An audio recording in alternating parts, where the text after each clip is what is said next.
this week at church there is a dedication service, and so what I want to speak on today is my top tip for parenting. But if you're listening today and you're not a parent, please don't turn off, because there's plenty of good stuff in there for you too. Now, parenting is a huge responsibility. It's a privilege, but also incredibly hard. And there's so many people out there who want to give you advice.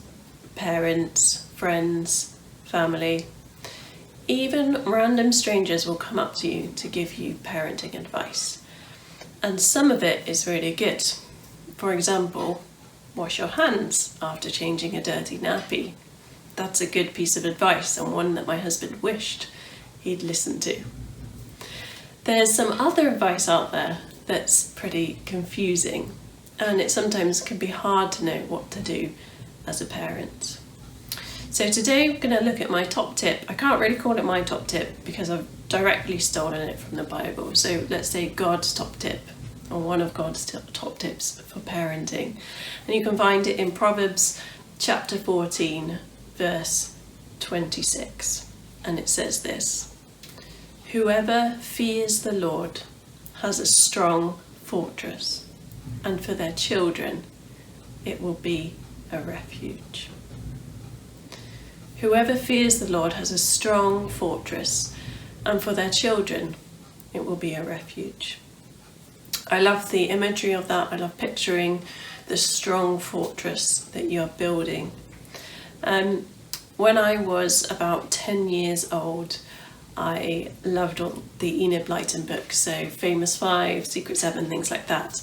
And I loved the idea of an outdoor adventure. So one day I decided to go in the garden and build an amazing den. So I looked around for materials, sticks, bits of wood, things like that. I can't remember where my parents were, but they weren't about, and I had no tools. So what I ended up with was a pile of stick and bits of broken wood, and my den was nothing like what I imagined. It was pretty pathetic. It wasn't really a den at all. It was a pile of rotting wood under a tree. And my sisters laughed at me a lot and continued to laugh at me about it years later.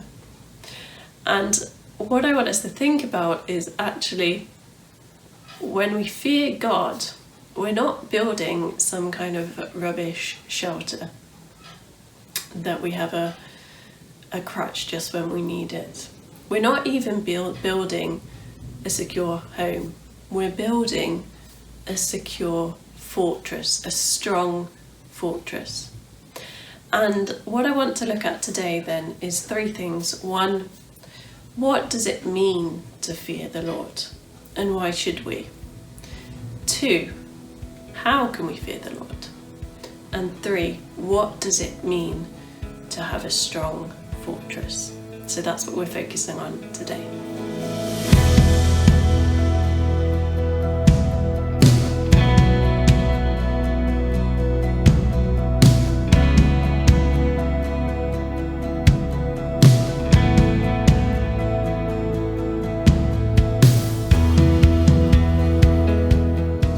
Okay, so first question, what does it mean to fear the Lord, and why should we? Fear is often thought of as a negative thing, and actually too much fear is really horrible. Many people are struggling with anxiety, and when people are anxious and crippled by anxiety, it is fear that's stopping them live the lives that they want to live.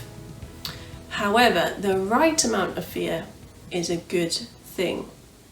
If I went down to Southern Down, I wouldn't walk right on the edge of the cliff, because I fear that the cliff may give way, or that I may slip and fall. If we have a bonfire in the garden, I am not going to stand in the bonfire or put my hand in the fire, because I fear that my body will be burned and scarred, or even worse. Fear in the right context is essential for a healthy, flourishing life. And God has designed us to fear Him, and in fearing Him, that's when we're most blessed. And some people use other words instead of fear. They might say to be in awe of God, or to be reverent towards him, or hold a deep respect to him.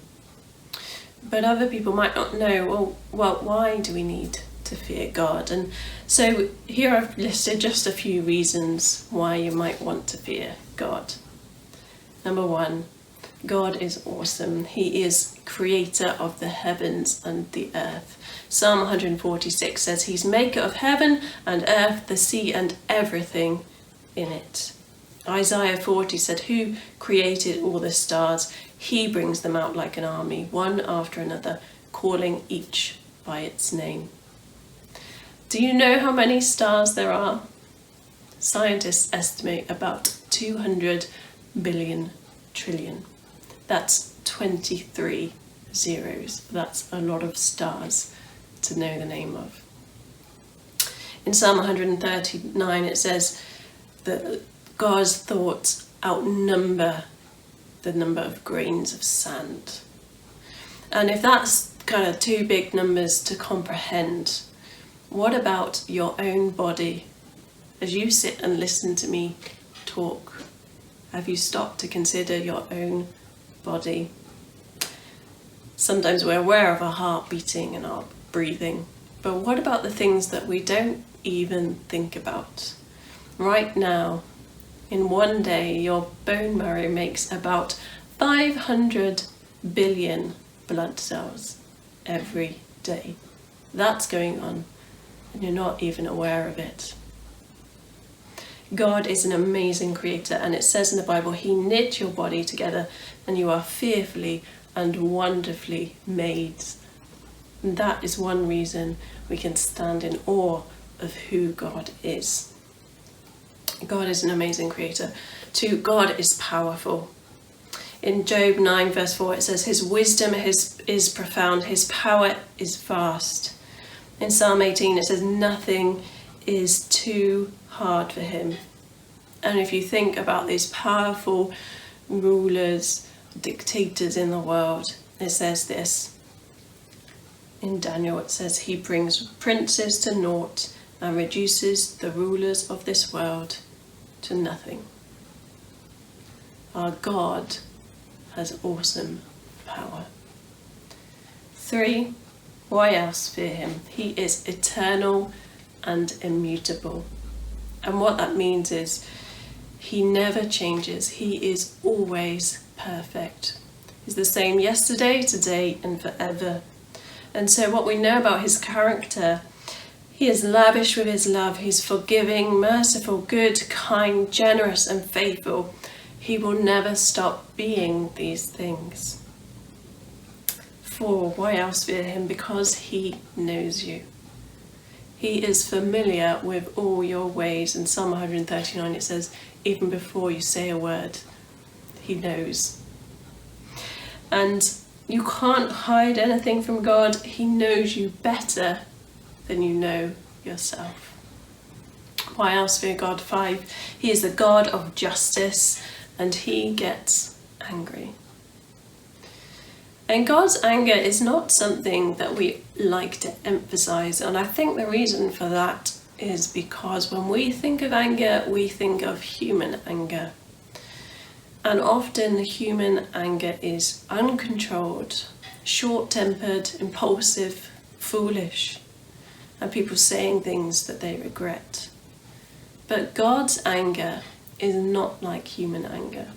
He is slow to anger, but he is a righteous judge. He is angry at the evil inclination of the human heart, oppression, injustice, slavery, murder, and abuse in the world. And J.I. Packer wrote this: judgment is not supposed to frighten people into being good, but it is a revelation of the moral character of God. He is not indifferent to the evil in the world. He sees it, and judgment will come. In Ecclesiastes it says God will bring every deed into judgment, including every hidden thing, whether it is good or whether it is evil. And so you might think, well, there's loads of evil happening now. Why isn't God acting? And it says in the New Testament, because he is patient with you. He doesn't want anyone to perish, but he wants everyone to come to him, to turn to him. Why else fear God? 6, because he is holy, he is wise. His understanding is far, far above ours. He's the only wise God. There are just a handful of reasons, but there are big ones. There's so many reasons to fear God. He is incomparable.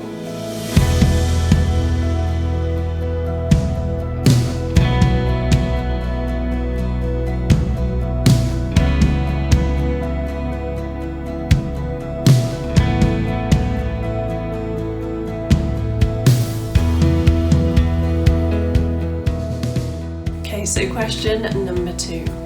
How can we fear God? I am acutely aware that as I talk and as I try and explain the awesomeness of God, that my words will fall short in describing him. And it is hard to hold the right view of God in our minds, the right understanding of his majestic power and his glory, and yet his gentle invitation for you to walk with him. To grasp his position as a holy, righteous judge of all, and yet know his lavish grace and his forgiveness, the depths of his overflowing love and peace that passes understanding. How do I begin to grasp it or explain it, the wonder of his incomparable nature? The answer is written in Proverbs chapter 2. And let me read that to you. Proverbs chapter 2, verses 1 to 5. If you accept my words and store up my commands within you, turning your ear to wisdom and applying your heart to understanding, indeed, if you call out for insight and cry aloud for understanding, and if you look for it as silver and search for it as hidden treasure, then you will understand the fear of the Lord and find the knowledge of God. This passage shows us we can't just say, yeah, I'm going to fear God, and then carry on as usual. The fear of God is an active process. That passage is full of verbs about doing stuff in order to grasp the fear of the Lord. It describes lots of verbs. Accept it, store it up, turn, apply your heart, call out to God, cry aloud to God, search for it. So if you want to fear God, it requires effort. And there is an enemy who would rather that you didn't fear God. And when you're a parent, there are so many things that you need to do all the time. But this, fearing God, is something that you have to prioritize. It's not always easy, but it's worth the effort.